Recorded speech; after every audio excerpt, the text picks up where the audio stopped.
Today we discuss about Ohm's law. Ohm's law is about flow of current. This law is discovered by G.S. Ohms, George Ohms in 1828 before the discovery of physical mechanism of current. This law is about relation between potential and current. Suppose current I is flowing in conductor and the potential difference is V between the ends of two conductors. Then Ohm's law states that potential difference V is proportional to I, and here we put the proportionality constant V is equal to IR. Here R is known as resistance and the unit of resistance R is equal to V upon I, means volt upon ampere, called resistance, and it is denoted by omega. This is symbol of resistance, and resistance is depend on the material of the conductor as well as dimension of the material. In next section we discuss the dependency of resistance on the dimension. आइए resistance dimension पर कैसे depended होते हैं ये जानने के लिए हम सिंपल एग्जांपल लेके ऐसे डिमॉन्स्ट्रेट करते हैं। ऐसे मान लो एक कंडक्टर स्लैब है, उसका क्रॉस सेक्शनल एरिया है और उसकी लेंथ L है और उसमें करंट I फ्लो हो रहा है और उसके दो एंड के बीच में पोटेंशियल डिफरेंस V है, यानी कि ओम्स के law according V is equal to IR। अब ऐसा ही दूसरा आइडेंटिकल स्लैब जिसकी लेंथ L और क्रॉस सेक्शनल एरिया A हो, ऐसा दूसरा स्लैब ये पहले स्लैब के पास में ही साइड वे रखा जाए, कॉन्टेक्ट टू कॉन्टेक्ट, ऐसे मैंने रफली फिगर में दिखाने की कोशिश की है।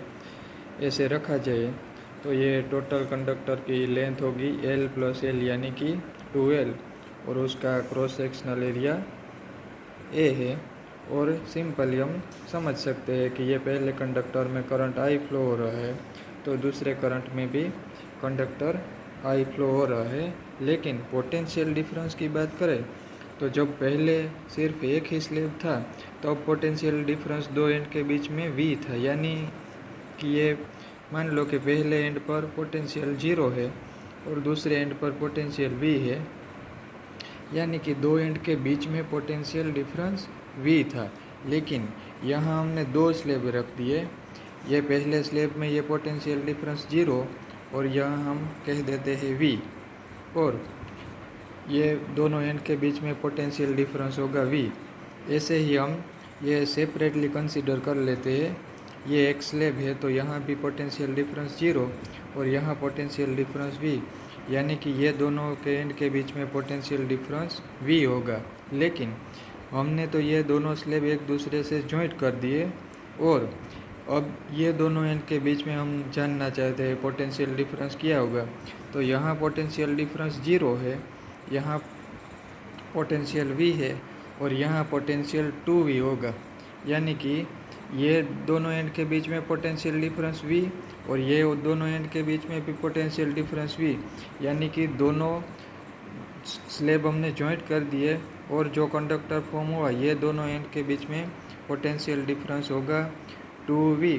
और ऐसे केस में हम लिख सकते हैं ओम्स के लॉ अकॉर्डिंग, अगर हम रेजिस्टेंस को RC बोल दें तो RC इज इक्वल टू होगा पोटेंशियल डिफरेंस 2V और करंट फ्लो हो रहा है I, और हम जानते हैं V अपॉन I तो हमारा ओरिजिनल रेजिस्टेंस है, सिर्फ एक ही स्लैब था तब, और उसे हम R लिख देते हैं, यानी कि V upon I is equal to R, यानी कि RC is equal to R।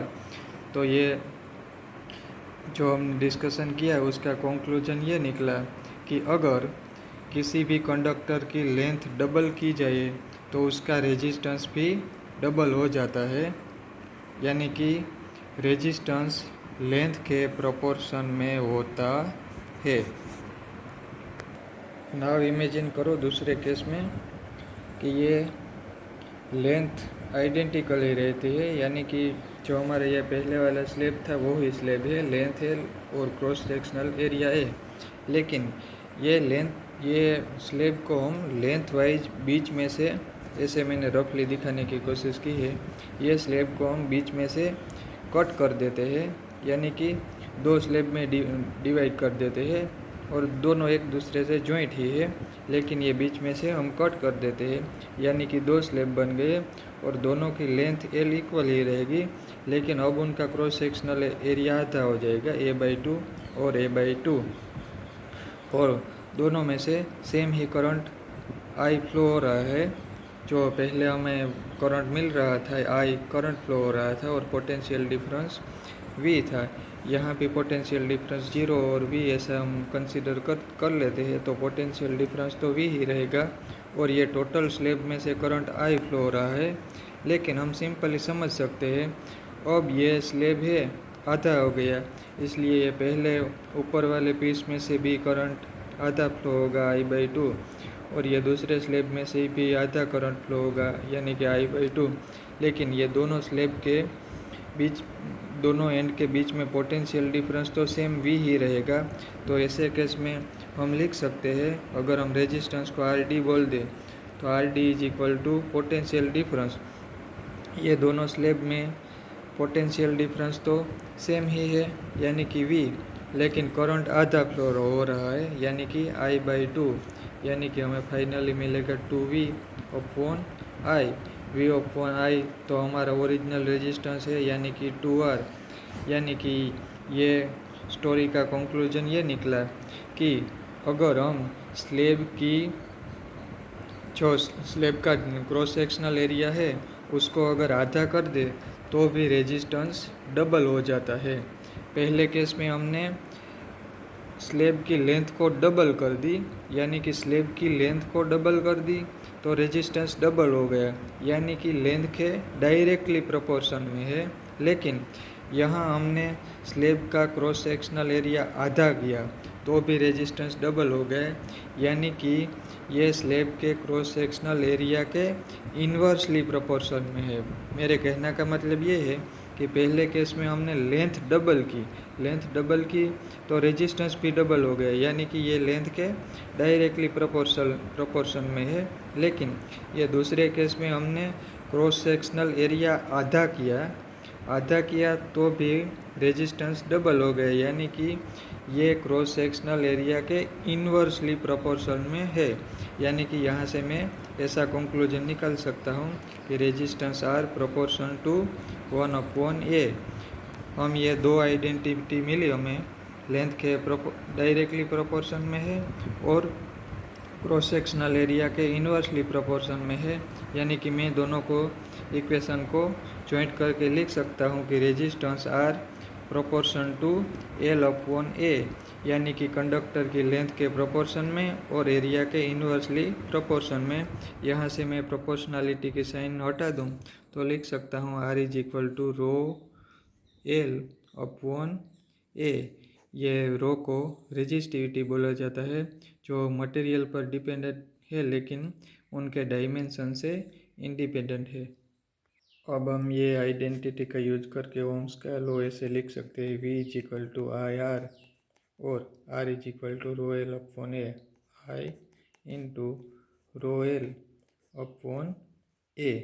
और आगे हम नेक्स्ट लेक्चर में डिस्कस करेंगे I/A, यानी कि करंट अपॉन एरिया, और एरिया करंट की डायरेक्शन के नॉर्मल लिया जाता है और करंट पर यूनिट एरिया को करंट डेंसिटी बोला जाता है और वो करंट की डायरेक्शन में लिया जाता है और उसे J से डिनोट किया जाता है। J is equal to current per unit area और उसका यूनिट होगा एम्पियर पर मीटर स्क्वायर और उसे J से डिनोट किया जाता है, यानी कि ये इक्वेशन फाइनली हो जाएगा I/A, यानी कि J, और J वेक्टर है लेकिन यहाँ मैं स्केलर से डिनोट करता हूँ J into rho into L। और अगर किसी कंडक्टर में करंट फ्लो हो रहा है, उसकी लेंथ L है और इलेक्ट्रिक फील्ड ई अप्लाई किया गया हो, तो ऐसे केस में पोटेंशियल डिफरेंस अगर वी है तो वी इज इक्वल टू हम ई इंटू एल लिख सकते हैं। ई यहाँ इलेक्ट्रिक फील्ड है और एल लेंथ, यह कंडक्टर की लेंथ है, यानी कि ये इक्वेशन होगा E L is equal to J rho L. यहाँ से एल एल कट हो गया, तो ये फाइनली हमें आइडेंटिटी मिला ई इज इक्वल टू जे रो। यहाँ रो रेजिस्टिविटी है और ई इलेक्ट्रिक फील्ड है। इलेक्ट्रिक फील्ड की जो डायरेक्शन है वो ही डायरेक्शन करंट की होती है, और करंट की डायरेक्शन में ही करंट डेंसिटी डिफाइन किया जाता है। इसलिए यहाँ मैं ये इलेक्ट्रिक फील्ड और जे को वेक्टर आइडेंटिटी दे देता हूँ। और डेफिनेशन से ये जो रेजिस्टिविटी है, ये रेजिस्टिविटी के रेसिप्रोकल को कंडक्टिविटी यानी कि सिग्मा बोला जाता है। सिग्मा इज इक्वल टू 1/रो या रो इज इक्वल टू 1/सिग्मा, यानी कि ये इक्वेशन को मैं ऐसे भी लिख सकता हूँ, electric field E is equal to current density J और ये रेजिस्टिविटी रो का रेसिप्रोकल 1/सिग्मा यानी कि कंडक्टिविटी होगा। यानी कि ये फाइनल इक्वेशन हमें मिलेगा J is equal to sigma E.